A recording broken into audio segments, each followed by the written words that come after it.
Hello, this is the luckiest maths teacher in the world. Thank you so much for tuning into this video in which we will review everything you need to know about index laws and surds. Let's start with index laws. So I've written the 8 laws you need to know here. You will use them to either simplify expressions or solve equations. Let's look at some examples. So let's simplify this expression here. Now, whenever you need to perform operations with radicals, that means things with root signs, you should first convert them to fractional indices. How you do that is by using this 8th index law here. So if we have something like root x and we want to convert to a fractional index, the law tells us we keep the pronumeral there. Now the power of x, which in this case is 1, that always goes on top, and which root it is goes on the bottom. The square root is the same as the second root.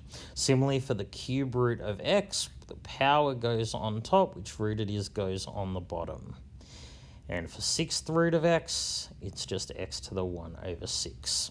So now I'm going to simplify the top by using the first index law. It tells us if we multiply bases, we keep the same base and add the powers. So on top, a half plus a third is just 5 over 6. Feel free to use your calculator if you need. So I'm leaving the bottom alone for now. All right, there's one more operation I need to perform, and that's division. Fraction lines mean divide. When I divide bases, I keep the same base and I subtract the powers. That's what the second index law says. So 5 over 6 minus 1 over 6 gives us 4 over 6, or 2/3. So if I want to convert this to a radical, which root it is the bottom number 3, and the power inside is the top number. Then I'm done. Let's look at this equation here. So this is a pretty tough equation because you just have to see that I can simplify this before trying to solve. I'm going to use the 5th index law here. See, if I have 6 to the power of x, that's the same as 3 times 2 to the power of x, that's 6 to the x, and that equals 3 to the x times 2 to the x. So I'm rewriting 6 to the x like this. Similarly, I can rewrite 4 to the x like this. I can do something similar on the bottom. 9 to the power of x is 3 to the x times 3 to the x. And then 6 to the x is again 3 to the x times 2 to the x. So when you have multiple terms with the pronumeral like I do here, see if you can factorize. I can factorize the top because each term has a factor of 2 to the x. Similarly, I can factorize the bottom because this term and this term, they have a common factor of 3 to the x. So factorizing really helps us here because I now have something on the top and something on the bottom being multiplied. I can cross them out. Note, I know that this thing can't be equal to 0 because then I'd get 0 on the top and 0 on the bottom, which makes absolutely no sense. So what I'm left with here is 2 to the x over 3 to the x. Now by index law number 6, that means I have this. So I have 2 over 3 to the power of x equals 3 over 2. So all we've done to get from here to here is flip the fraction. Hopefully you know that flipping the fraction is the same as raising to the power of -1. So like 2 to the -1 is 1 over 2. 3 over 4 to the -1 is 4 over 3. When you raise a fraction to a negative power, you just flip the fraction and make the power positive. That's why it's x equals -1. 2 over 3 to the power of -1, I just flip the fraction and get 3 over 2. All right, let's try this one here. So this one's complicated because we don't have the same base here. What I'm going to do is write both of these as 3 to the power of something. So note 3 root 3 is 3 times 3 to the power of a half. Root 3 is the same as 3 to the power of a half. So what I actually have here is 3 to the 3 over 2. I just use the first index law. This is 3 to the 1. Keep the same base, add the powers 1 and a half. So I've got 3 to the 3 over 2 to the power of x equals 81. So 81 is 3 to the power of 4. So now that the bases are the same, so too the powers must be same. I just get 3 over 2 times x, not to the power of x. I times these two together from the third index law. So 3 over 2 times x is equal to the power, is equal to 4. So now I just divide each side by 3 over 2, and I get x equals 8 over 3. All right, let's turn our attention to surds. So we're going to look at performing operations with surds. Firstly, we're going to look at adding or subtracting surds. Now, you can only add or subtract surds if they are like surds. So root 50 and root 128, they look like they're not like surds. But if I simplify both of them, they will be like surds. So I'll leave this first one alone.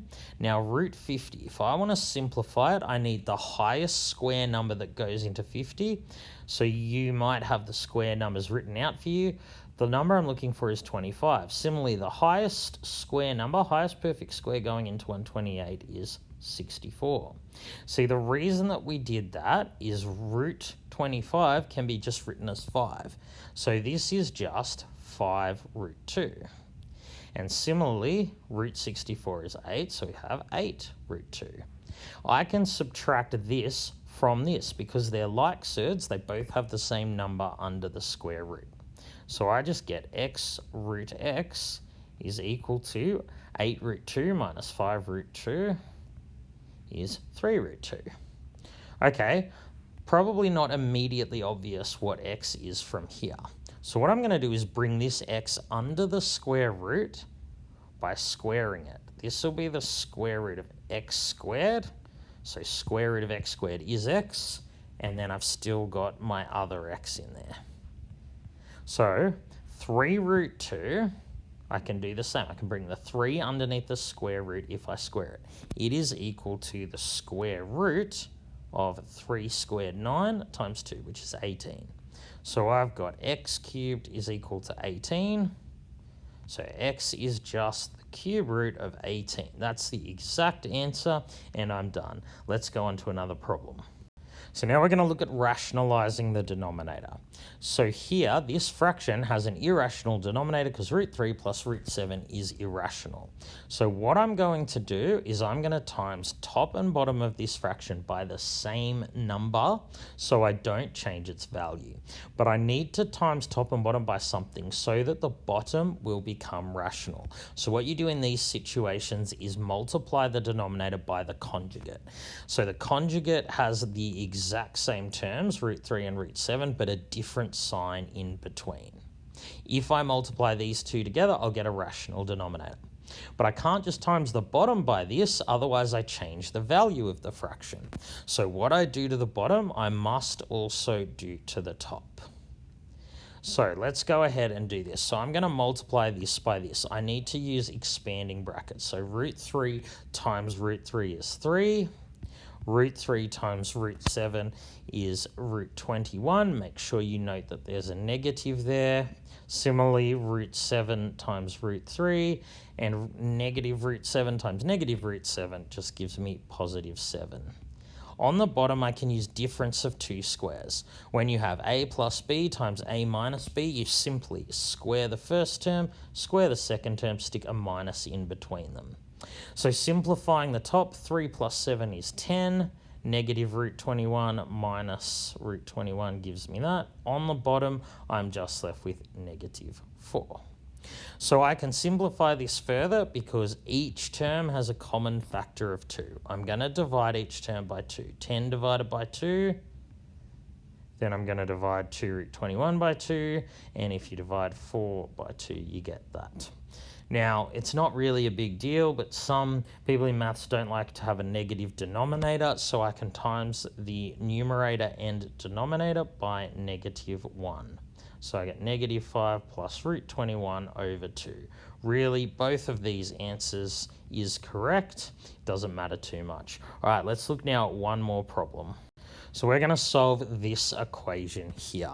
So when you have two square roots on the same side of the equal sign like that, it's much easier if we make it so they are on different sides. So what I'm going to do to both sides of the equation is add the square root of x minus 5. Trust me, it will make our next step so much easier. So what we're going to do now is we are going to square each side. So if I square that, I just take away the square root sign. That's nice and easy. But on this side, so I've squared that, on this side, I need to square this. I need to use my rules for binomial expansion. So what I do is square the first, which is just 3. I square the second. It's always positive when you square. Now, there is a middle term too. It is 2 times this times this. So it will be 2 times the square root of 3 lots of x minus 5. Okay, now I can subtract x from both sides. I can move this 5 over there. So I'm adding 5 to both sides. I'm now going to subtract 3 from both sides. So I get 6 equals 2 times something. The way you undo multiplying by 2 is divide 2. I'm going to divide each of these sides by 2. I get this here. So now I want to get rid of the square root again. I'm going to square both sides. I'm going to square 3. If I square this, I just get rid of the square root. Okay, and you probably know how to solve the equation from here. Divide each side by 3. And then I'm going to add 5 to both sides. I get x equals 8. So when you get a solution like this, just substitute it back in and make sure that it works.